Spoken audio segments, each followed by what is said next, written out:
Good morning, everyone. Welcome to Pioneer Convent School, 12th Standard Psychology. The chapter we are going to start is Social Influence and Group Processes.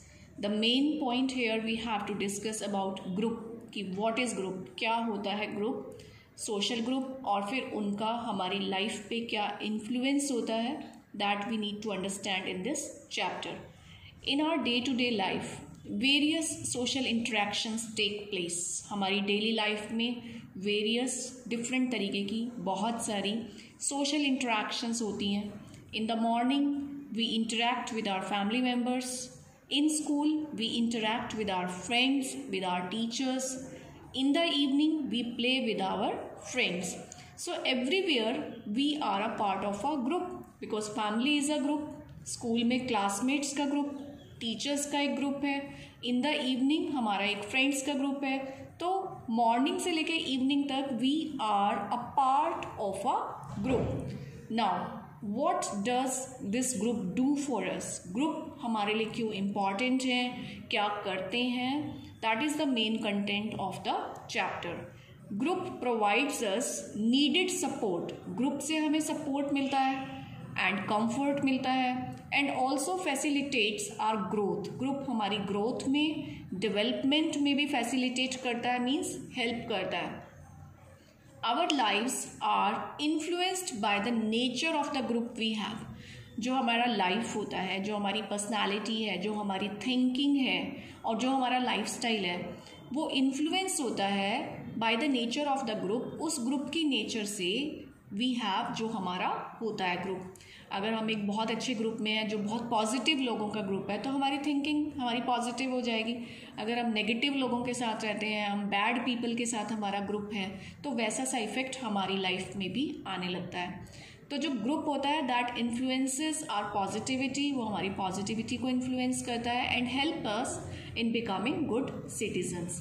So there are different types of groups in our life. हमारी life में बहुत different groups होते हैं, जैसे कि family, school, फिर हमारी job and जैसे कि अगर हम सपोज़ किसी फिल्म को देखने गए हैं तो वहाँ पे भी हम एक ग्रुप का पार्ट होते हैं, जैसे कि ऑडियंस का.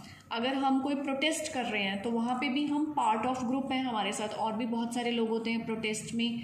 इवन कि अगर आप एक सिंपल इलेक्ट्रिसिटी बिल पे करने गए हो तो वहाँ पे जितने भी लोग खड़े हैं that is also a group, क्योंकि वो एक सेम पर्पज से कलेक्ट हुए हैं एक जगह पर.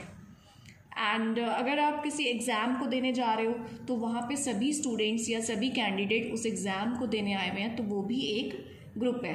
सो today we will see first of all the different kinds of group. Different तरीके के जो ग्रुप्स हैं हमारी लाइफ में वो देखेंगे. And what is the literal meaning of group. Group कहते किसे हैं, ठीक है, आज हम वो स्टडी करेंगे. So first of all what is group. So definition is a group may be defined as an organised system of 2 or more individuals. इसी डेफिनेशन में से 1 by 1 करेक्टरिस्टिक्स भी निकलेंगे ग्रुप की. तो पहली करेक्टरिस्टिक्स क्या है, that is an organised system. Second, a system of 2 or more individual. एक पर्सन से ग्रुप नहीं बनेगा, 2 या 2 से ज़्यादा लोगों से ग्रुप बनता है. हु आर इंटरैक्टिंग, जो आपस में इंटरैक्ट करते हैं, मीन्स शेयरिंग करते हैं थॉट्स की. एंड इंटरडिपेंडेंट, जो एक दूसरे के ऊपर डिपेंडेंट हैं. हु हैव कॉमन मोटिव्स, उनका एक कॉमन मोटिव होता है. They have a set of role relationships, उनके जो रोल्स होते हैं फैमिली के अंदर, एक ऑर्गेनाइजेशन के अंदर, कि उनका क्या रोल है, कि कौन डायरेक्टर रहेगा, कौन मैनेजिंग फील्ड में रहेगा, कौन ह्यूमन रिसोर्स डेवलपमेंट में रहेगा, कौन फिनेंस हैंडल करेगा. तो उनका एक फिक्स रोल होता है ग्रुप के अंदर. एंड हैव नॉर्म्स, और कुछ नॉर्म्स होते हैं that regulate the behaviour of its member. Means कुछ रूल्स होते हैं. नॉर्म्स का मतलब जिसको सभी मेंबर्स फॉलो करेंगे. तो ये होती है ग्रुप की डेफिनेशंस. और अगर हम इसके फीचर्स पे जाएंगे तो ये हो जाएंगे ग्रुप के salient features. Number 1, 2 or more individuals. उनके कॉमन मोटिव्स होंगे, गोल होगा. Interacting and interdependent, each member has a role. Norms to behave in a group, कि ग्रुप में कैसे बिहेव करना है उसके भी रूल्स होंगे, तभी उसे ग्रुप कहा जाएगा. अगर हर मेंबर अपनी अपनी मर्जी से काम करता रहेगा तो उसे हम ग्रुप नहीं कह सकते हैं. Now Students, here we need to understand the difference between a group and the collection of people. कि group और collection में क्या difference होता है. जो collection of people होता है, for example, people who have assembled to watch a cricket match. जब कुछ लोग मान लो कोई क्रिकेट मैच देखने के लिए कलेक्ट हुए हैं, और might be they have assembled to watch your school functions at one place. अब ये कलेक्शन ऑफ पीपल है जो क्रिकेट मैच देख रहे हैं या कोई स्कूल फंक्शंस में हैं, तो ये कलेक्शन ऑफ पीपल है, ये ग्रुप क्यों नहीं है? Because they are not interacting and secondly they are not interdependent on each other.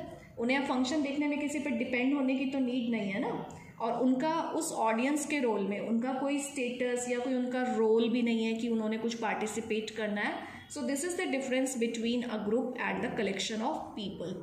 Second group we need to understand, that is teams. Teams are special kinds of groups. Members of team often have complementary skills. एक team में special kind of persons होते हैं. For example, अगर cricket की team है तो उसमें cricket से रिलेटेड पर्सन होंगे. अगर आपके स्कूल में कोई फंक्शन हो रहा है और वहाँ पे कुछ टीम्स बनाई गई, जैसे कि वेलकम टीम बनाई गई है, तो उनका क्या काम रहेगा? उनका स्पेसिफिक टास्क है कि उन्होंने फंक्शन में आने वाले लोगों को वेलकम करना है. अगर कोई वहाँ पे हॉस्पिटैलिटी टीम बनाई जाएगी तो उसमें हॉस्पिटैलिटी काइंड ऑफ पीपल को रखा जाएगा जो लोगों के रिफ्रेशमेंट का, ईटेबल्स का ख्याल रखेंगे. So member of teams often have complementary skills. उनकी जो स्किल्स होती हैं वो कॉम्प्लीमेंट्री होती हैं, अलग अलग होती हैं. मान लो कि अभी क्रिकेट की टीम है तो 11 के 11 बैट्समैन नहीं होते, कुछ बैट्समैन होंगे, कुछ बॉलर्स होते हैं, कुछ फील्डर्स होते हैं. मीन्स उनकी कॉम्प्लीमेंट्री स्किल्स होती हैं जो एक दूसरे की कमी को पूरा करती हैं. And they are committed to a common goal. और ये तो बहुत ही ऑब्वियस सी बात है कि कोई भी टीम है तो उसका कॉमन गोल होगा. जैसे कि क्रिकेट टीम है तो उसका क्या कॉमन गोल है कि उन सब ने ही जीतना है ना, उन 11 पर्सन्स ने. ऐसा तो नहीं कि सिर्फ कैप्टन की रिस्पॉन्सिबिलिटी है विनिंग करना, वो पूरी की पूरी टीम की रिस्पॉन्सिबिलिटी है. तो सबका एक कॉमन गोल और पर्पस होता है. Next we will talk about the group of audience. Audience is a collection of people which I have already explained you here कि इसको हम ग्रुप नहीं कहते, इसे कलेक्शन ऑफ पीपल कहते हैं. Who have assembled for a special purpose. ये एक स्पेशल पर्पस से एक जगह पे कलेक्ट होते हैं, और जब इनका वो पर्पस अचीव हो जाता है उसके बाद ये डिस्पर्स हो जाते हैं. और अगर हम एक फैमिली की बात करें तो फैमिली कभी भी डिस्पर्स नहीं होती. एक ऐसा ग्रुप है कि वो जो उनका है लाइफ लॉन्ग ग्रुप होता है, लेकिन ये ऐसा ग्रुप है जो फॉर द टाइम बीइंग बनता है. And that audience may be to watch a cricket match or a movie, which I have already discussed. Now we will talk about mobs. तो ऑडियंस और मॉब्स में क्या difference होता है, we will learn here. Audience क्या होती है? Audience है जनरली पैसिव. वो सिर्फ बैठते हैं, जो उनके सामने चल रहा है उसको वो देखते हैं एंड एंजॉय करते हैं वट एवर. बट समटाइम्स जब audience go into a frenzy होती है, एक इमोशन होता है जिसमें वो बहुत एक्साइटेड, एनर्जेटिक और फ्यूरियस हो जाते हैं. तीनों फीलिंग्स को मिक्स करेंगे तो एक वर्ड बनेगा frenzy. Excited and furious, and they become mobs. तो जब वो एक्साइटेड हो जाएं, एनर्जेटिक हो जाएं, फ्यूरियस हो जाएं, एंग्री हो जाएं, तो उस ऑडियंस को हम, उस कलेक्शन ऑफ पीपल को हम क्राउड नहीं कहते हैं, उसे हम कहते हैं mob. So in mobs there is a definite sense of purpose. और मोब का भी कलेक्ट होने का एक डेफिनेट सेंस ऑफ पर्पस होता है. वो किसी एजिटेशन के लिए होते हैं, किसी प्रोटेस्ट के लिए होते हैं, या वो किसी फाइट के लिए जब वो कलेक्ट होते हैं, that is called mob. Mob behaviour is characterised by homogeneity of thought. Mob का क्या फीचर होता है कि उसमें जितने भी लोग होते हैं उनके जो थॉट्स होते हैं वो होमोजीनियस होते हैं, मीन्स वो एक जैसे होते हैं. एंड बिहेवियर जो होता है उनका वो इम्पल्सिविटी होता है, बहुत इम्पल्स से भरा हुआ होता है, मीन्स बहुत फ्यूरियस और एक्शन से भरा हुआ होता है. नाउ नेक्स्ट हमारा टॉपिक है, ये हमने डिफरेंट काइंड्स ऑफ ग्रुप्स पढ़ लिए. Group, team, audience, mob. इसमें एक ग्रुप नहीं आया है which I will discuss with you, that is crowd. We will see it here. Crowd होता है जिसमें कि लाइक कलेक्शन ऑफ पीपल तो है लेकिन वो इंटरडिपेंडेंट नहीं है, उनके अंदर कोई फीलिंग्स नहीं होती है बिलोंगिंगनेस को लेके. फॉर एग्जाम्पल एक रेलवे स्टेशन पे बहुत क्राउड होता है लेकिन वो सब लोग एक दूसरे से बहुत अलग होते हैं, सबके डेस्टिनेशंस अलग अलग होते हैं, वो एक दूसरे पे डिपेंड नहीं कर रहे हैं और उनमें वो फीलिंग नहीं है कि ये मेरा है, ठीक है, ना तो प्लेस के लिए ना लोगों के लिए, और उनका कोई मोटिव नहीं है, उनके जो मोटिव है वो पर्सनल मोटिव है, उनका कोई ग्रुप मोटिव नहीं है, तो that is called crowd and this is the difference between crowd and audience and mob. तो नेक्स्ट हमने स्टडी करना है Y do people join groups. हम ग्रुप्स बनाते ही क्यों हैं, हम लोग बचपन से ही ग्रुप्स में क्यों रहते हैं। हमें फैमिली एक हमारा ग्रुप होता है, उसके बाद हम स्कूल में भी हमारा ग्रुप होता है, और जिन लोगों के ग्रुप नहीं बन पाते हैं, फ्रेंड सर्कल नहीं बन पाता, वो लोग अपने आप को बहुत आइसोलेटेड और अलोन फील करते हैं। तो ग्रुप की जो हमारी एक इंटरनल डिज़ायर है, वो जो इंटरनल रिक्वायरमेंट है, वो हमारी एक साइकोलॉजिकल नीड है। So these are the reason why do people form group. तो फर्स्ट रीज़न है security. We form group for the security because when we are alone we feel insecure। तो groups क्या होते हैं, वो हमारी इनसिक्योरिटी को रिड्यूस कर देते हैं। लोगों के साथ होना means being with people gives a sense of comfort and protection. इसी कंफर्ट, सिक्योरिटी एंड प्रोटेक्शन के लिए लोग ग्रुप बनाते हैं। सेकेंड पॉइंट है स्टेटस, कि जब हम किसी एक ऐसे ग्रुप का मेंबर बन जाते हैं कि मान लो वो ग्रुप सिटी में बहुत फेमस है, पॉपुलर है और उसकी बहुत रिस्पेक्ट है, तो हम उसका मेंबर बन के हम भी उनका वो स्टेटस शेयर कर लेते हैं। तो स्टेटस गेन करने के लिए, उस रिस्पेक्ट को गेन करने के लिए हम ग्रुप्स बनाते हैं। फॉर एग्जाम्पल जब इंटर स्कूल कॉम्पिटिशन्स होते हैं और अगर आपका स्कूल कोई भी टाइटल वहाँ पे जीत कर आता है, तो आपको एक हैप्पीनेस और एक बहुत प्राउड फीलिंग होती है उस स्कूल का पार्ट होने में। सो स्टेटस एंड सिक्योरिटी के लिए लोग ग्रुप बनाते हैं। थर्ड पॉइंट है सेल्फ एस्टीम। ग्रुप जो है they provide feelings of self worth and establish a positive social identity. तो जब हम किसी भी एक स्टेटस वाले ग्रुप का मेंबर बनते हैं तो हमारा कॉन्फिडेंस इंक्रीज हो जाता है और हमें सोसाइटी में जो रिस्पेक्ट मिलती है उसकी वजह से हमारा सेल्फ एस्टीम बहुत हायर मोड में चला जाता है। तो सेल्फ एस्टीम के लिए भी पीपल ज्वाइन ग्रुप। नेक्स्ट है satisfaction of one's psychological and social needs. Group क्या करते हैं कि group satisfy one's social and psychological needs, जैसे कि बिलोंगिंगनेस, जैसे कि giving and receiving attention, giving and receiving comfort, love, ये सब चीज़ें हमें ग्रुप में ही मिलेंगी, otherwise we feel loneliness. Next है गोल अचीवमेंट। तो हमारी सोसाइटी में कुछ वर्क ऐसे होते हैं जो हम अकेले नहीं कर सकते हैं, उसके लिए भी हमें ग्रुप बनाना पड़ता है। अगर हमने कोई गोल अचीव करना है, सपोज हमने सेव एनवायरनमेंट पे ही कुछ काम करना है, तो हम अकेले नहीं कर पाएंगे ना उस काम को। तो हम क्या करते हैं, हम अपनी थिंकिंग जैसे लोगों को सर्च करते हैं, then we make a group और फिर हम एक बड़े गोल और बड़े पर्पस को अचीव करने की ट्राई करते हैं। नेक्स्ट है प्रोवाइड नॉलेज एंड इंफॉर्मेशन।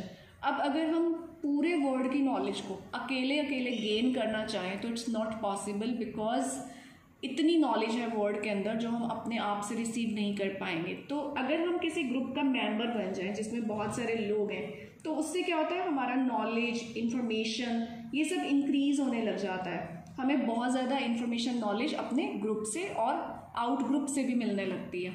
तो ये सारे रीजंस हैं for which people join groups. First is security, status, self-esteem, satisfaction, psychological and social needs, then goal achievement and provide knowledge and information. Next, अब हम बात करेंगे कि ग्रुप फॉर्मेशन होता कैसे है, कैसे बन जाता है ग्रुप, कोई भी पर्सन कैसे डिसाइड करता है कि मुझे किस ग्रुप में रहना है और कौन कौन सी चीज़ें ऐसी हैं जो ग्रुप फॉर्मेशन में हेल्प करती हैं। So basic of group formation is some contact. जो बेसिक पॉइंट है ग्रुप फॉर्मेशन का वो क्या है, that is some contact and some form of interaction between people. कि कॉन्टेक्ट, किसी के टच में आना।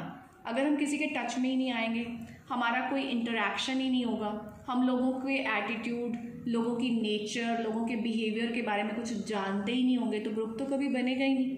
तो कॉन्टेक्ट और इंटरेक्शन ये बेसिक पॉइंट है किसी भी ग्रुप फॉर्मेशन के। अब ग्रुप फॉर्मेशन के जो 3 मेन पॉइंट्स हैं we will study. First is proximity. Proximity होती है क्लोजनेस, किसी के नज़दीक आना। तो ग्रुप बनाने के लिए फर्स्ट कंडीशन होती है प्रॉक्सिमिटी, ठीक है। जब हम सपोज हमने किसी स्कूल में एडमिशन लिया, हम अपनी क्लास में गए, तो वहाँ के जो स्टूडेंट्स हैं हमारी क्लास के, तो नेचुरली हम उनके साथ डेली मिलेंगे, हमारी रिपीटेड इंटरेक्शंस होंगी।